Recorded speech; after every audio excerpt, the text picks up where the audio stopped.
आधी रात का वक्त था। गांव माधोपुर तक जाने वाली सड़क पर बस की आखिरी हेडलाइटें भी बुझ चुकी थीं। चारों तरफ सन्नाटा था और सिर्फ दूर कहीं झींगुरों की आवाजें गूंज रही थीं। हवा में मिट्टी और नमी की गंध थी, वो गंध जो पुराने गांवों में बस जाती है।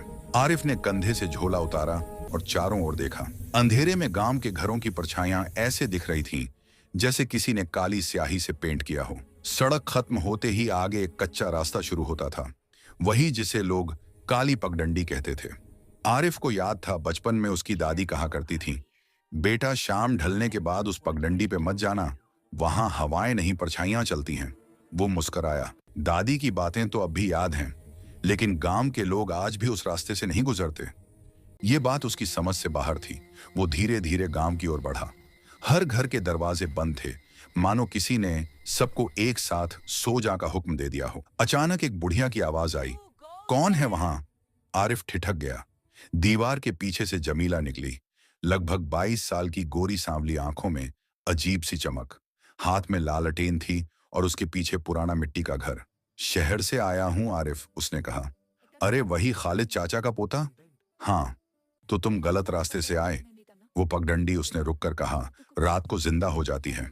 आरिफ ने हंसते हुए कहा, रात को रास्ते भी जिंदा होते हैं क्या? जमीला ने कुछ नहीं कहा, बस उसकी आंखें उस काली पगडंडी की ओर घूम गईं। लालटेन की लौ हवा से कांप गई। सवेरे जब सूरज उगा, आरिफ ने गांव का मुआयना शुरू किया। पुराने कुएं के पास कुछ बच्चे मिट्टी में खेल रहे थे और बुजुर्ग अपने घरों के सामने हुक्का पी रहे थे। पर जैसे ही आरिफ ने पूछा, काली पगडंडी कहां जाती है, सारे चेहरे उतर गए। एक बूढ़े ने थूक कर जमीन पर कहा, जहां मौत इंतजार करती है। उसी वक्त एक आदमी आया, मुर्शिद बाबा। सफेद दाढ़ी, आंखों में गहराई और आवाज में खामोशी का वजन। आरिफ ने धीमे कहा, जिस जमीन को देखने आए हो वो जमीन अब जिंदा नहीं है। काली पगडंडी से दूर रहो। लेकिन बाबा, मेरे अब्बू की जमीन तो वही है। जमीन रही या कुछ और बन गई, ये मैं नहीं कह सकता। आरिफ ने देखा कि बाबा की आंखों में डर नहीं था, बल्कि पछतावा था, जैसे उन्होंने खुद कुछ ऐसा देखा हो जिसे अब वो भूल नहीं सकते। शाम ढलते ही हवा फिर से भारी हो गई। आरिफ ने तय किया कि वो उस पगडंडी तक जाएगा, बस देखने के लिए। लाल आसमान में सूरज का आखिरी टुकड़ा डूब रहा था। पगडंडी की मिट्टी काली थी, बिल्कुल कोयले जैसी। चारों तरफ पेड़ ऐसे झुके हुए थे जैसे किसी अनदेखी ताकत ने उन्हें मोड़ दिया हो। कहीं दूर उल्लू की आवाज आई, फिर एकदम सन्नाटा। आरिफ झुककर मिट्टी उठाने लगा, पर तभी उसे लगा किसी ने उसके पीछे फुसफुसाया। क्यों लौट आया? वो पलट कर देखने लगा, कोई नहीं, लेकिन हवा में एक ठंडी गंध तैर रही थी, कुछ जली हुई लकड़ी जैसी या शायद किसी चीज की राख जैसी। उसने पीछे मुड़कर देखा, गांव के सारे घरों की बत्तियां बुझ चुकी थीं। वो अकेला था और तभी मिट्टी के नीचे से किसी ने उसका हाथ पकड़ लिया। सुबह की ठंडी धूप आरिफ के चेहरे पर पड़ी तो उसकी आंख खुली। वो अपने कमरे में नहीं था, बल्कि किसी अजनबी चौपाल में पड़ा था। सिर दर्द से फटा जा रहा था और कपड़ों पर मिट्टी चिपकी हुई थी। पास ही जमीला बैठी थी, लालटेन बुझी हुई थी। उसने घबराकर पूछा, तुम्हें कौन वहां ले गया था? आरिफ ने सिर पकड़ लिया, पता नहीं, मैं बस मिट्टी छूने गया था। फिर किसी ने उसकी आवाज भर्रा गई। उसे याद आया, किसी ठंडे हाथ ने उसकी कलाई पकड़ी थी, कसकर, इतनी कसकर कि आज भी उसकी त्वचा पर वो निशान था, जैसे राख से जली कोई उंगली छू गई हो। जमीला चुप रही। कुछ देर बाद बोली, जो उस रास्ते को छूता है वो खुद उस रास्ते का हिस्सा बन जाता है। आरिफ ने उसकी आंखों में देखा, वहां कोई डर नहीं था, बल्कि एक जानकारी, एक रहस्य छिपा था। गांव में अब अफवाहें फैलने लगीं। किसी ने कहा कि रात को पगडंडी से रोशनी निकली थी, किसी ने कहा कि किसी औरत की चीख सुनी गई, और किसी ने दावा किया कि उसने आरिफ को किसी और के साथ चलते हुए देखा था। मुर्शिद बाबा उस दोपहर आरिफ से मिलने आए। वो कुछ देर तक खामोश रहे, फिर बोले, जो तुमने देखा वो इंसान नहीं था, वो इस जमीन का हकदार है। कौन? जिसकी लाश कभी मिली नहीं, वही अब उस पगडंडी की रखवाली करता है। आरिफ ने पूछा, किसकी लाश? बाबा की आवाज में दर्द उतर आया, मेरे बेटे की। कमरे में सन्नाटा छा गया। जमीला ने मुर्शिद बाबा की ओर देखा, उसकी आंखें भी नम थीं।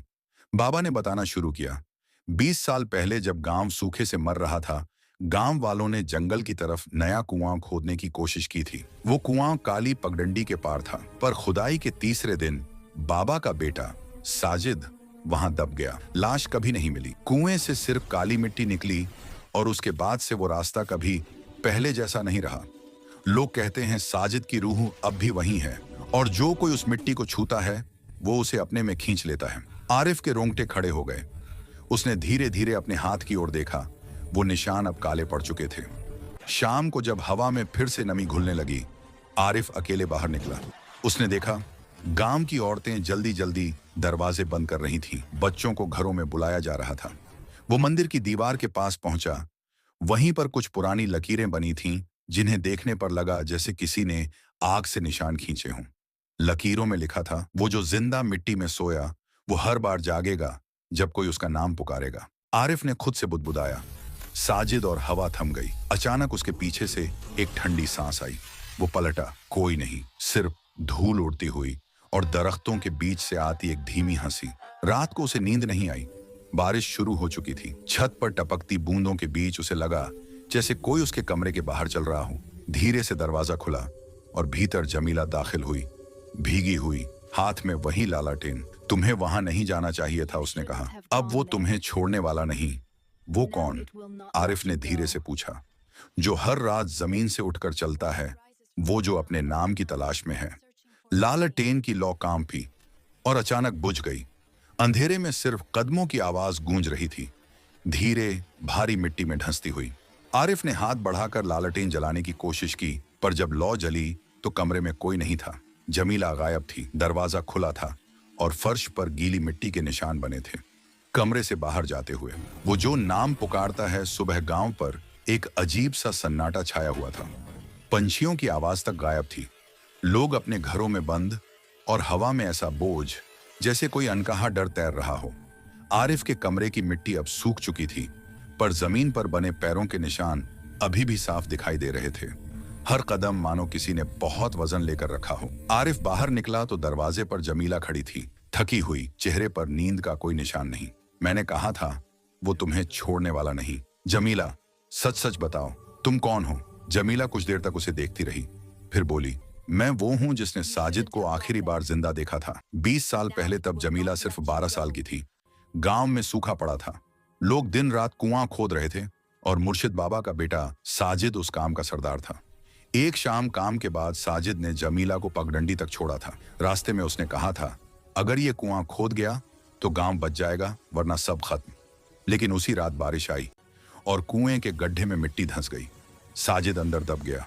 कोई मदद नहीं कर सका। लोगों ने कहा कि मिट्टी ने उसे खुद में निगल लिया। वापस वर्तमान में जमीला ने कांपती आवाज में कहा, मैंने उसकी चीख सुनी थी, वो अब भी वहीं है, आरिफ, और वो सोचता है मैं उसे मरने के लिए छोड़ आई। आरिफ ने उसकी आंखों में देखा। उनमें पछतावा और डर दोनों थे। तो अब वो तुम्हारे पीछे क्यों नहीं आया? क्योंकि वो अब मुझे पहचानता नहीं, लेकिन तुम्हें वो बुला चुका है। आरिफ सन्न रह गया। मुझे? हाँ, क्योंकि तुम्हारा खून उससे जुड़ा है। तुम उसके चाचा के पोते हो। उस वक्त हवाएं तेज होने लगी। खिड़की अपने आप खुली और बाहर से किसी के फुसफुसाने की आवाज आई। लौटा जमीला ने आरिफ का हाथ पकड़ लिया। अगर तुमने अब उसकी पुकार सुनी तो वो तुम्हें ले जाएगा। उस रात गांव में अचानक बिजली चली गई। चारों तरफ सिर्फ अंधेरा।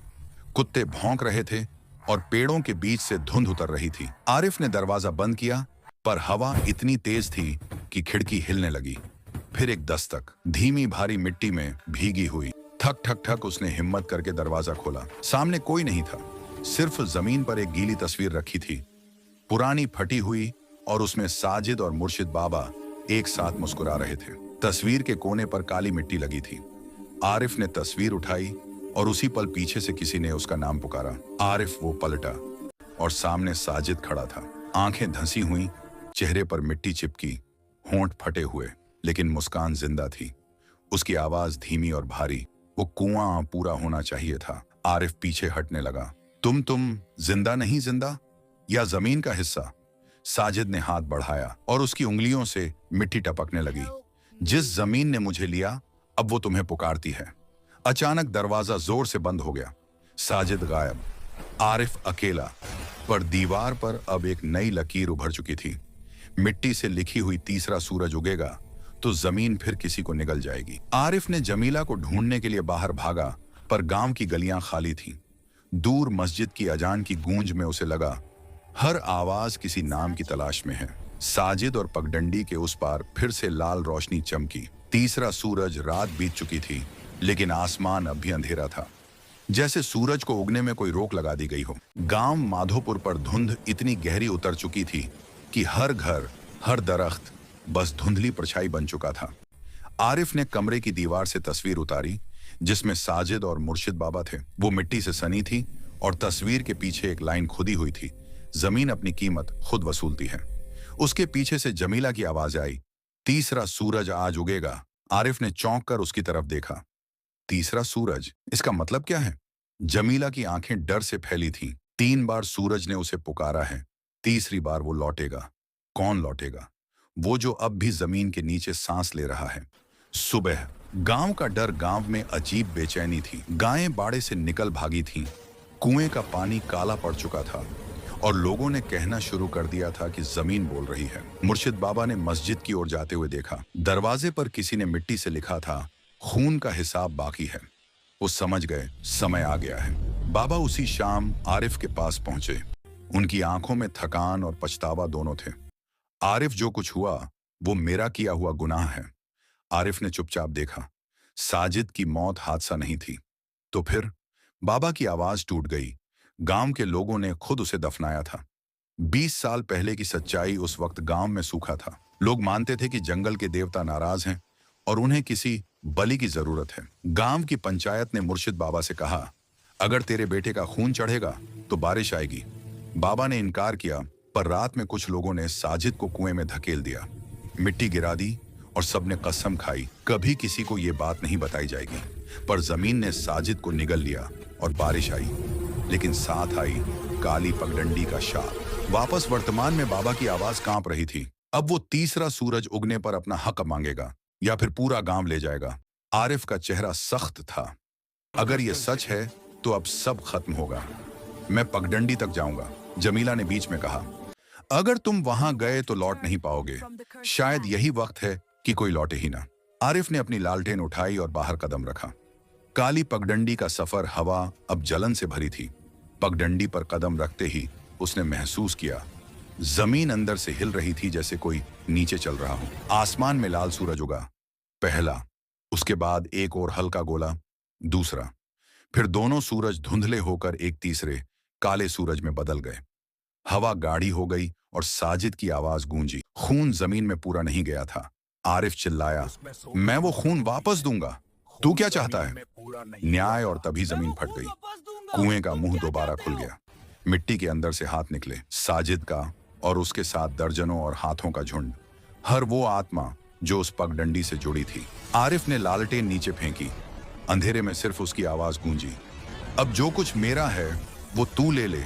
और फिर एक तेज धमाका, रोशनी फटी, हवा सन्नाटे में बदल गई। सुबह के बाद जब सूरज उगा, गांव के लोग बाहर आए। काली पगडंडी अब गायब थी, वहां अब हरी घास उगाई थी। मुर्शिद बाबा ने आसमान की ओर देखा, आंखों में आंसू थे। शायद किसी ने शाप खत्म कर दिया। पर जब उन्होंने पुराने कुएं के पास जाकर देखा तो वहां मिट्टी में जली हुई एक लालटेन पड़ी थी और उस पर लिखा था, आरिफ लौट आया। सूरज निकल आया था, लेकिन गांव में किसी ने चैन की सांस नहीं ली। हवा में अब भी मिट्टी की गंध थी, वो जो बारिश के बाद नहीं बल्कि किसी पुरानी कब्र के खुलने पर आती है। गांव वालों ने कहा, शाप खत्म हो गया। पर मुर्शिद बाबा की आंखों में सुकून नहीं था। वो जानते थे शाप खत्म नहीं होता, बस चेहरा बदलता है। कुएं के पास, कुएं के चारों ओर अब हरियाली थी। जहां कभी काली मिट्टी थी वहां अब हल्के हरे पौधे उग आए थे, लेकिन उनकी पत्तियों पर काले धब्बे थे। मुर्शिद बाबा ने अपने कांपते हाथों से मिट्टी उठाई। वो गर्म थी, जैसे भीतर कुछ सांस ले रहा हो। आरिफ, उन्होंने धीरे से कहा, अगर तू वाकई लौटा है तो अब तू कौन है? उनकी बात का जवाब कुएं से आया, एक धीमी ठक ठक की आवाज। ठक ठक ठक। गांव में जमीला। जमीला अब गांव की एकमात्र लड़की थी जो हर रात जगती थी। कहती थी, मुझे लगता है वो मुझे देख रहा है। कभी कभी वो घर के बाहर बैठ जाती और हवा में किसी से बात करती। एक रात उसने अपनी परछाई को देखा, वो हिल रही थी लेकिन वो खुद स्थिर खड़ी थी। जमीला डर गई। उसने परछाई पर हाथ रखा, पर उधर से किसी ने उसका हाथ थाम लिया। उसने धीरे से सुना, मैं लौट आया। उसकी आंखों से आंसू निकल आए। आरिफ, पर वो आवाज अब नरम नहीं थी, उसमें मिट्टी की खरखराहट थी। अब मैं जिंदा नहीं, लेकिन तेरे साथ हूं। गांव में हलचल दूसरे दिन कुछ औरतें गायब हो गईं। लोगों ने देखा कि पगडंडी की जगह अब गीली मिट्टी की लकीरें थीं, जो गांव के हर घर तक जाती थीं। रात को किसी ने देखा, आरिफ गांव के बाहर खड़ा है, मिट्टी से सन्ना हुआ, आंखें गहरी और होंठों पर हल्की मुस्कान। मुर्शिद बाबा दौड़कर पहुंचे। आरिफ बेटा, तू जिंदा है? हाँ बाबा, बस अब मैं जमीन के करीब हूँ। बाबा ने कांपते हुए कहा, तू अब इंसान नहीं, वो बन गया है जो साजिद था। तो क्या फर्क पड़ता है? उसने जो अधूरा छोड़ा मैं पूरा करूंगा। क्या? गांव को उसकी मिट्टी लौटाऊंगा? रात का कहर उस रात पूरे माधोपुर में जमीन कांपी। लोगों के घरों की दीवारों से मिट्टी रिसने लगी, दरवाजे अपने आप खुल गए। हवा में वही जानी पहचानी आवाज, लौटा जमीला। बाहर भागी और उसने देखा, कुएं से काली धुंध उठ रही है जिसमें दर्जनों चेहरे थे, साजिद, आरिफ और वो सब जो पगडंडी में दफन हुए थे। मुर्शिद बाबा ने अजान दी, पर आवाज धुंध में समा गई। जमीला ने चिल्लाया, आरिफ मुझे पहचान। धुंध में से आवाज आई, अब पहचान क्या रखती है जब मिट्टी सब एक जैसी है। उसके पैरों के नीचे की जमीन हिल गई और वो नीचे धंस गई। सुबह के बाद सूरज उगा। गांव अब बिल्कुल शांत था। हर घर का दरवाजा खुला, पर कोई जिंदा नहीं। मुर्शिद बाबा अकेले मस्जिद की छत पर खड़े थे। उन्होंने आसमान की ओर देखा। 3 सूरज नहीं, सिर्फ एक था। शायद सब खत्म हो गया, उन्होंने कहा। लेकिन जब उन्होंने नीचे झांका तो मस्जिद के आंगन में मिट्टी पर किसी ने लिखा था, काली पगडंडी अब माधोपुर नहीं, हर जगह है। और पास में रखी थी वही लालटेन, धीमी लौ के साथ। रात और सुबह के बीच की वो घड़ी थी जब हर परछाई अपनी असली शक्ल में आती है। माधोपुर अब खामोश था, पर हवा में अब भी मिट्टी की सिसकियां थीं। मुर्शिद बाबा अकेले मस्जिद के सामने बैठे थे। उनकी आंखें सूख चुकी थीं, पर होंठ अब भी अजान के शब्द बुदबुदा रहे थे। हे खुदा, अगर ये तेरी मर्जी थी तो ये सब क्यों दिखाया? धीरे धीरे धुंध ने जमीन को फिर ढक लिया और उसके बीच एक परछाई उभरी, आरिफ की। आरिफ की वापसी बाबा। अब डर कैसा? मैंने वो सब किया जो साजिद ने शुरू किया था। तूने उन्हें क्यों लिया? बाबा की आवाज कांप रही थी। मैंने किसी को नहीं लिया बाबा, मैंने बस उन्हें वापस वहीं पहुंचाया जहां से हम सब आए हैं, मिट्टी में। बाबा ने कांपते हाथों से कुरान खोली, आयतें पढ़ी, पर शब्द हवा में टूट गए। आरिफ आगे बढ़ा। उसकी आंखों से मिट्टी गिर रही थी, जैसे आंसू। ये पगडंडी अब किसी एक गांव की नहीं रही बाबा। अब ये हर उस जगह जाएगी जहां झूठा सुकून है। मिट्टी की सरगोशियां गांव की जमीन फटने लगी। हर दरवाजे के नीचे से काली धूल उठी और वो मिलकर एक रास्ता बन गई, लंबा, घुमावदार और न खत्म होने वाला। वो पगडंडी अब कुएं से निकलकर मस्जिद के दरवाजे तक जा रही थी। उसके दोनों ओर मिट्टी से उभरे चेहरे थे, गांव के वो सब लोग जो अब जिंदा नहीं थे। मुर्शिद बाबा ने अपने हाथ उठाए, खुदा ये कैसा इम्तिहान है हवा में? जवाब आया, इम्तिहान तो खत्म हो गया, अब हिसाब बाकी है। जमीला की आखिरी पुकार। अचानक बाबा ने किसी की हल्की आवाज सुनी। बाबा उन्होंने पीछे देखा। जमीला थी, आधी मिट्टी में ढंकी, पर जिंदा। बेटी, तू कैसे? आरिफ ने कहा, जब तक मैं किसी और को पगडंडी की तरफ नहीं बुलाती, वो नहीं जाएगा। बाबा ने कांपते हुए पूछा, तू बुलाएगी? जमीला मुस्कुराई। उसकी आंखों में अब वही मिट्टी की चमक थी जो आरिफ की थी। क्यों नहीं बाबा, अब मेरी बारी है। अगली सुबह माधोपुर पूरी तरह खाली था। सिर्फ हवा थी जो पत्तों से कुछ कहती थी। कुएं पर एक पुरानी लकड़ी की तख्ती तैर रही थी, जिस पर लिखा था, काली पगडंडी अब किसी जगह की नहीं, हर उस दिल की है जहां अधूरी दुआएं बसती हैं। और उसी वक्त सैकड़ों मील दूर एक और गांव, रायगढ़ में, एक और लड़की ने रात में खिड़की से झांक कर कहा, सुनो ये रास्ता कहां जाता है? नीचे जमीन में हल्की दरार पड़ी और धूल से वही आवाज निकली, माधोपुर से होकर तेरे घर तक।